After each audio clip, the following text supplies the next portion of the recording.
গত ২৯শে আগস্ট কাজী নজরুল ইসলামের প্রয়াণ দিবস উপলক্ষে পশ্চিম বর্ধমানের চান্দা আসানসোলে একটি সাংস্কৃতিক প্রতিযোগিতার আয়োজন ছিল। সেখানে নৃত্য বিচারক হিসাবে ১লা সেপ্টেম্বর আমাদেরকে আমন্ত্রিত করেছিল। সেখানে ছিলাম আমি এবং আমার ছোটো বোন মিঠু মণ্ডল। সেখানে আমরা পৌঁছালাম ৯টা ১০-এ। তারপর আমাদের টিফিন দেওয়া হলো এবং দুপুরে লাঞ্চেরও ব্যবস্থা ছিল।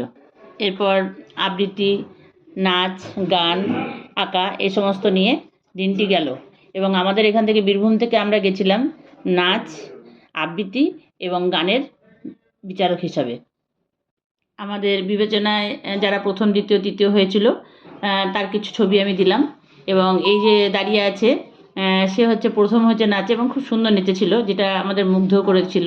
তারপর দ্বিতীয় ছিল, তৃতীয় ছিল এবং দুটো বিভাগে এটা হয়েছিল, ক বিভাগ এবং খ বিভাগ।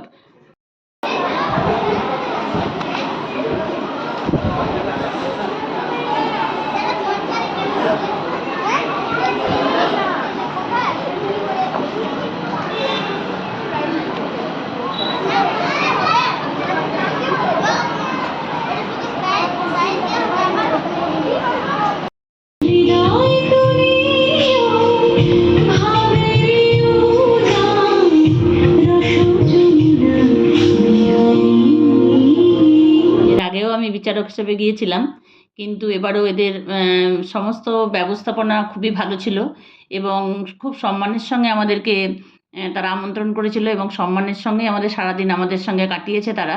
এবং আমাদের খুব ভালো লেগেছে সেই জায়গায় গিয়ে। এই মানুষদের ভালোবাসা সত্যি ভোলার নয়।